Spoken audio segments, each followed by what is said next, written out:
Após o 7 de setembro, o Brasil enfrentou diversos desafios para consolidar sua soberania e unidade territorial.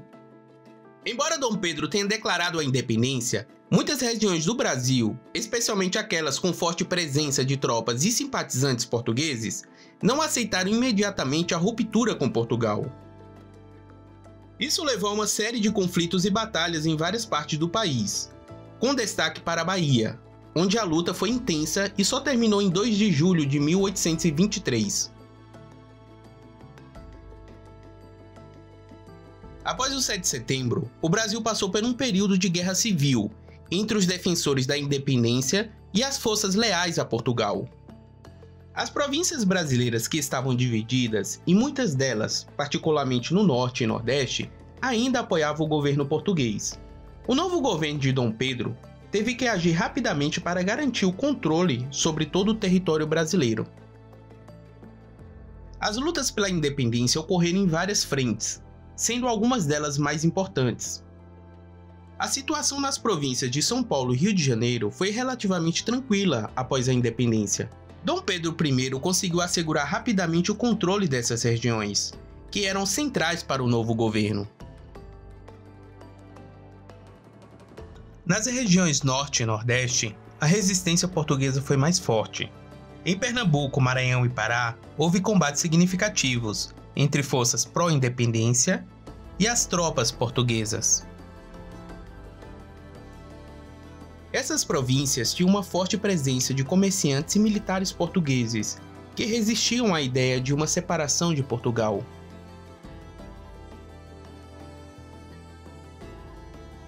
A província de Cisplatina também foi um palco de conflitos, com resistência significativa à independência.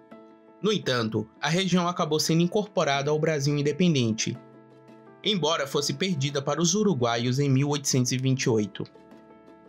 A luta mais intensa e prolongada pela independência ocorreu na Bahia, onde as forças portuguesas sob o comando do general Madeira de Melo tentaram manter o controle sobre a província.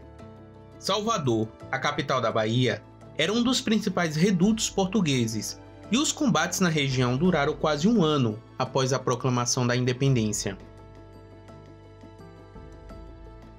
A resistência à independência na Bahia foi liderada por forças portuguesas, bem armadas e organizadas. Os baianos, liderados por Maria Quitéria, João das Botas e Pedro Labatut, organizaram uma resistência feroz.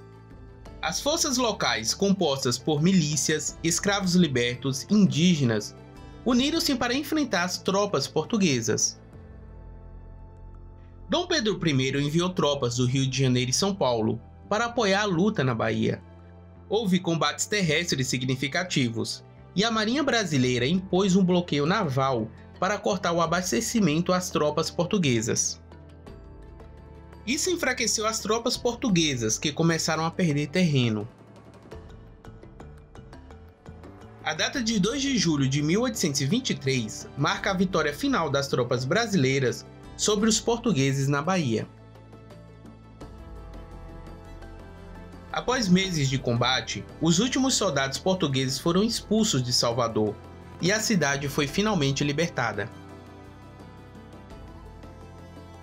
Essa vitória foi importante. Ela consolidou a independência do Brasil, pois significou o controle completo do território brasileiro.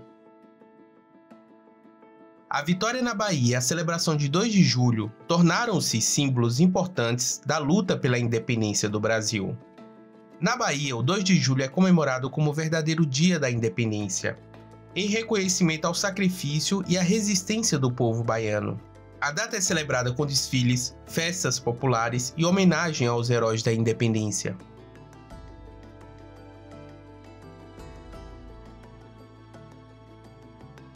Após a vitória na Bahia, o governo brasileiro pôde focar na consolidação do novo Estado brasileiro. Em 1824, foi outorgada a primeira Constituição do Brasil, que estabeleceu o país como uma monarquia constitucional, sob o comando de Dom Pedro I. O país enfrentou desafios internos, como revoltas regionais e dificuldades econômicas, mas a independência estava finalmente assegurada.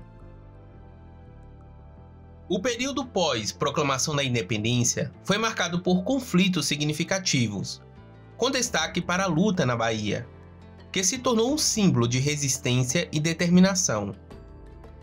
A vitória em 2 de julho de 1823 não só garantiu a independência do Brasil, mas também ajudou a unificar o país sob um governo centralizado, pavimentando o caminho para a construção da nação brasileira.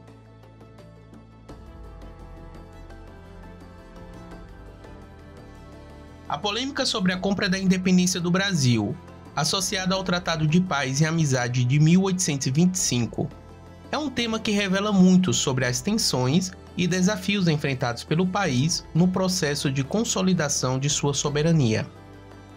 O Tratado de Paz e Amizade foi firmado entre Brasil e Portugal, com a mediação britânica, para que Portugal reconhecesse formalmente a independência do Brasil, declarada em 1822. Como parte do acordo, o Brasil se comprometeu a pagar uma indenização de 2 milhões de libras esterlinas a Portugal.